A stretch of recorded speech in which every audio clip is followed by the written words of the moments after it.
विद्यार्थियों, मैं डॉक्टर रीता श्रीवास्तव, सहायक आचार्य राजनीति विज्ञान। आज हम पढ़ेंगे संघ राज्य संबंध। संविधान के अंतर्गत संघ राज्य संबंधों को 3 भागों में विभाजित किया गया है। संघ राज्य विधायी संबंध, संघ राज्य प्रशासनिक संबंध और संघ राज्य वित्तीय संबंध। आज हम पढ़ेंगे संघ राज्य विधायी संबंध। संघ राज्य विधायी संबंधों का संचालन जो है वो 3 सूचियों के आधार पर किया जाता है, या संघ राज्य संबंधों को हम 3 सूचियों में विभाजन के आधार पर पढ़ेंगे। सबसे पहली सूची है संघ राज्य, पहली सूची है संघ सूची। संघ सूची में के अंतर्गत वे विषय रखे गए हैं जिनका संबंध संपूर्ण देश से है, या जो राष्ट्रीय महत्व के विषय हैं वो संघ सूची के अंतर्गत रखे गए हैं। इन विषयों पर कानून बनाने का अधिकार भारतीय संसद को है, केंद्र को है, या हम कह सकते हैं केंद्रीय व्यवस्थापिका को है। इस सूची के तहत 97 विषय रखे गए हैं, जो कुछ महत्वपूर्ण विषय उदाहरण के लिए हम कह सकते हैं, जैसे रक्षा, वैदेशिक मामले, देशीकरण, नागरिकता से संबंधित मामले, रेलें, बंदरगाह से संबंधित मामले, मुद्रा, डाक तार, टेलीफोन, बेतार से संबंधित मामले, और आपके बैंकिंग व्यवस्था, बीमा, खाने, खनिज से संबंधित मामले जो हैं वो संघ राज्य संबंधों के तहत रखे गए हैं। दूसरी सूची है दूसरी सूची है राज्य सूची। राज्य सूची के तहत वो विषय रखे गए हैं जो प्रादेशिक महत्व के हैं या क्षेत्रीय महत्व के हैं। इन विषयों के संबंध में कानून बनाने का अधिकार, या इस सूची के विषयों पर कानून बनाने का अधिकार राज्यों के व्यवस्थापिका को दिया गया है। और इस सूची में 66 विषय हैं, और जैसे उदाहरणार्थ हम कह सकते हैं, जैसे पुलिस है, न्याय है, जेल से संबंधित विषय हैं, सार्वजनिक स्वास्थ्य है, कृषि है, सिंचाई है, सड़कें हैं। ये विषय जो है स्थानीय स्वशासन है, ये विषय राज्य सूची के तहत रखे गए हैं। और तीसरी सूची है समवर्ती सूची। समवर्ती सूची के अंतर्गत राष्ट्रीय महत्व के विषय और प्रादेशिक महत्व के विषय, दोनों प्रकार के विषयों को रखा गया है, या वे विषय रखे गए हैं जो क्षेत्रीय महत्व के भी हैं और प्रादेशिक, केंद्रीय या राष्ट्रीय महत्व के भी हैं। इन विषयों पर कानून बनाने का अधिकार केंद्र की संसद और राज्य की विधानमंडल दोनों को दिया गया है। लेकिन इस सूची के किसी विषय पर बनाया गया कानून, इस सूची के किसी भी विषय पर राज्य की व्यवस्थापिकाओं के द्वारा बनाया गया कानून यदि केंद्र की व्यवस्थापिका के द्वारा बनाए गए कानून का विरोधी है या परस्पर विरोधी है, तो ऐसी स्थिति में केंद्र की व्यवस्थापिका के द्वारा बनाया गया कानून वैध होगा और राज्य की व्यवस्थापिकाओं के द्वारा बनाया गया कानून अवैध माना जाएगा। इस सूची के तहत 47 विषय रखे गए हैं, जिनमें कुछ प्रमुख हैं, जैसे फौजदारी, विधि और प्रक्रिया से संबंधित विषय, विवाह विच्छेद से संबंधित विषय, उत्तराधिकार से संबंधित विषय, कारखाने, श्रमिक संघ, औद्योगिक विवाद से संबंधित विषय, सामाजिक जो है सुरक्षा से संबंधित विषय जो है, ये सामाजिक सुरक्षा से संबंधित विषय हैं, पुनर्वास, पुरातत्व, शिक्षा और वन। ये विषय जो है समवर्ती सूची के तहत रखे गए हैं। 42वें संविधान संशोधन के द्वारा जो है 1976 में किया गया। इसमें हम ये कह सकते हैं कि 4 विषयों को जो कि राज्य सूची के थे उन्हें उठाकर समवर्ती सूची में रख दिया गया। जैसे शिक्षा, वन्य जीव जंतुओं का संरक्षण, और इसमें जो है बाँट और नापतोल, ये विषय जो हैं 4 विषय राज्य सूची से उठाकर समवर्ती सूची में रखे गए। और समवर्ती सूची में एक नया विषय जोड़ा गया, जनसंख्या नियंत्रण और परिवार नियोजन। इस प्रकार से हम कह सकते हैं गणना की दृष्टि से समवर्ती सूची के विषयों की संख्या जो है वो 52 हो गई, और राज्य सूची के विषयों की संख्या घटकर जो है 62 रह गई। लेकिन ये परिवर्तन जो है हम कह सकते हैं गणना की दृष्टि से हम कह सकते हैं कि इस प्रकार विषयों की गणना की जा सकती है। लेकिन जो समय समय पर संविधान का संविधान का जो अधिकृत पाठ प्रकाशित हुआ है उनमें उन विषयों को जो है उसी रूप में दर्शाया गया है।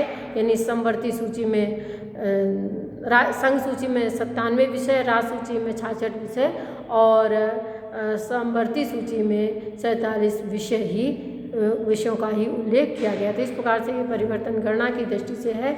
और संविधान में जो प्रकाशन हुआ है संविधान का उनमें उन विषयों की संख्या उसी प्रकार से दर्शाई गई है, क्योंकि ये विषय जो संविधान में जोड़े गए हैं वो जैसे जनसंख्या नियंत्रण और परिवार नियोजन को जो है 20 का रूप देकर जोड़ा गया है।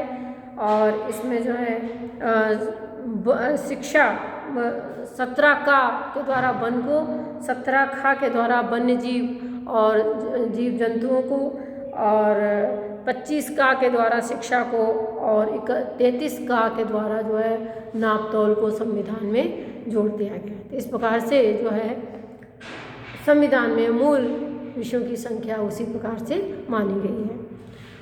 अब आता है अवशिष्ट विषय। ऑस्ट्रेलिया के संविधान में, अमेरिका के संविधान में अवशिष्ट विषय जो है वो राज्य की व्यवस्थापिका को सौंप दिया। अवशिष्ट विषय वे विषय होते हैं जिनका न केंद्र सूची में कोई उल्लेख होता है, न राज्य सूची में कोई उल्लेख होता है, और न समवर्ती सूची में कोई उल्लेख होता है। इन तीनों सूचियों से बचे हुए जो विषय होते हैं उनको अवशिष्ट विषय कहा जाता है। और भारत में ये अवशिष्ट विषय जो हैं वो केंद्र की व्यवस्थापिका को दिए गए। यानी जो अवशिष्ट शक्तियाँ हैं वो विधायिका के क्षेत्र में केंद्र को प्रदान की गई हैं। अब आता है कि भारत में यद्यपि संविधान के द्वारा जो शक्तियों का विभाजन किया गया है, विषयों का विभाजन किया गया है, वो उसे किसी को भी उसका अतिक्रमण करने का अधिकार नहीं है। यदि केंद्र के द्वारा राज्य की सूची पर कोई विषय राज्य की सूची के किसी विषय पर कोई कानून बनाया जाता है तो वो अवैध होगा, और राज्यों के द्वारा यदि केंद्र के दिए गए विषयों पर कानून बनाया जाता है या संघ सूची के विषयों पर कानून बनाया जाता है तो वो अवैध होगा। लेकिन भारत संविधान के द्वारा कुछ विशेष परिस्थितियों में राष्ट्रीय हित को ध्यान में रखकर भारतीय संसद को राज्य सूची के विषयों पर भी कुछ परिस्थितियों में कानून बनाने का अधिकार दिया गया है। तो वो कौन कौन सी परिस्थितियां हैं जिनमें संघ के द्वारा, केंद्रीय व्यवस्थापिका के द्वारा राज्य सूची के विषयों पर भी कानून बनाया जा सकता है। तो राज्य सूची के विषयों पर संसद के व्यवस्थापन का अधिकार जो दिया गया है उनमें पहला है राज्य सूची का विषय राष्ट्रीय महत्व का होने पर। संविधान के अनुच्छेद 249 में कहा गया है कि यदि राज्यसभा जो है अपने 2/3 बहुमत से ये प्रस्ताव पारित कर देती है कि कोई भी विषय, राज्य सूची का कोई भी विषय राष्ट्रीय महत्व का हो गया है, तो उस विषय पर केंद्र की व्यवस्थापिका को कानून बनाने का अधिकार प्राप्त हो जाता है। और इस प्रकार का अधिकार जो है वो, या इस प्रकार का कानून बनाने का अधिकार केंद्र की व्यवस्थापिका को 1 वर्ष तक रहता है। 1 वर्ष यदि राज्यसभा पुनः इस प्रकार का प्रस्ताव पारित कर देती है तो 1 वर्ष के लिए इसे और बढ़ाया जा सकता है। और ये अवधि समाप्त होने के 6 माह तक जो है संसद का वो बनाया हुआ कानून जो है उस राज्य में लागू रह सकता है। दूसरा है राज्य विधानमंडलों द्वारा इच्छा प्रकट करने पर अनुच्छेद 252।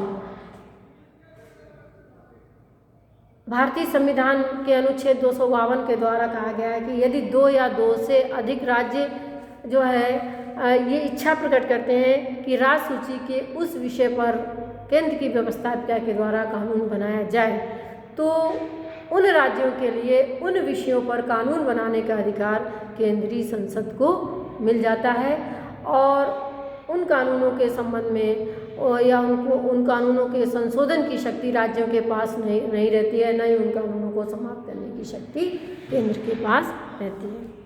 इसके बाद है आपातकालीन घोषणा होने पर अनुच्छेद 250 में कहा गया है कि यदि भारत में राष्ट्रपति के द्वारा आपातकाल की घोषणा की जाती है तो ऐसी स्थिति में भी राज्यों की राज्य सूची के विषयों पर कानून बनाने का अधिकार केंद्र की संसद को प्राप्त हो जाता है। इसके अतिरिक्त विदेशी राज्यों से संधि पालनार्थ यदि संघ की सरकार के द्वारा विदेशी राज्यों से कोई संधि की गई है या उनके साथ मिलकर किसी नवीन योजना का निर्माण किया गया है, तो उस संधि के पालन के हेतु संघ सरकार को संपूर्ण भारत के सीमा क्षेत्र में किसी भी प्रकार का हस्तक्षेप करने का अधिकार है। और इस प्रकार से जो है इस अनुच्छेद 253 के आधार पर भारतीय संसद केंद्र की संसद व राज्य सूची के विषयों पर भी कानून बना सकती है, बनाने का अधिकार उसे प्राप्त है। इसके बाद जो है राज्यों में संवैधानिक व्यवस्था के असफल होने पर अनुच्छेद 356 के आधार पर यदि राज्यों में जो है संवैधानिक संकट उत्पन्न हो जाता है तो राष्ट्रपति उन राज्यों में राष्ट्रपति शासन लागू करके उस राज्य के लिए कानून बनाने का अधिकार केंद्रीय व्यवस्थापिका को सौंप देता है। इसके अतिरिक्त कुछ विधेयकों को प्रस्तुत करने और कुछ विधेयकों को प्रस्तुत करने और कुछ को अंतिम स्वीकृति हेतु केंद्र का अनुमोदन आवश्यक है। संविधान के अनुच्छेद 304 खा में जो है ये कहा गया है कि कुछ विधेयक ऐसे हैं जिनके संबंध में हम कह सकते हैं जिन्हें विधानमंडल में प्रस्तुत करने से पूर्व राज्य के विधानमंडल को जो है केंद्र की अनुमति लेना आवश्यक होता है। जैसे राज्य के विधानमंडल के द्वारा कोई ऐसा विधेयक लाया जाने वाला है जिसके द्वारा राज्य के अंदर और बाहर वाणिज्य व्यापार पर कोई कर लगाया जाने वाला है, व्यापार और वाणिज्य को प्रतिबंधित किया जाने वाला है, तो ऐसे विधेयकों को विधानमंडल में प्रस्तुत करने से पूर्व राज्य के विधानमंडलों को केंद्र की अनुमति लेना आवश्यक है। इसी प्रकार से 31 ग के अनुसार यदि कुछ विधेयक ऐसे हैं जिन्हें यदि राज्य के विधानमंडलों के द्वारा पारित कर दिया गया है लेकिन उनकी अंतिम स्वीकृति के लिए या अनुमोदन के लिए केंद्र की स्वीकृति लेना आवश्यक होता है या केंद्र का अनुमोदन आवश्यक होता है, तभी वो विधेयक कानून का रूप धारण कर सकते हैं। जैसे कि यदि राज्य के द्वारा किसी संपत्ति को अधिगृहित किया जाना है या राज्य के द्वारा समवर्ती सूची के किसी भी विषय पर कोई विधेयक लाया जा रहा है या कोई कानून बनाया जाने वाला है, लेकिन उस विषय पर संसद के द्वारा उससे पूर्व में जो कानून बनाया गया है वो उसके विरोधी है, तो ऐसे विधेयक के संबंध में भी अंतिम स्वीकृति के लिए केंद्र का अनुमोदन आवश्यक है। साथ ही साथ कुछ ऐसी वस्तुएं जिन्हें संसद ने जो है समाज के लिए अति आवश्यक घोषित कर दिया है, उनके संबंध में राज्य के द्वारा कोई भी बिक्री कर या जो है हम कह सकते हैं कि उनके संबंध में कोई खरीद और बिक्री पर कोई कर लगाया जाने वाला है तो उनके संबंध में भी केंद्र की स्वीकृति अनुमोदन आवश्यक है।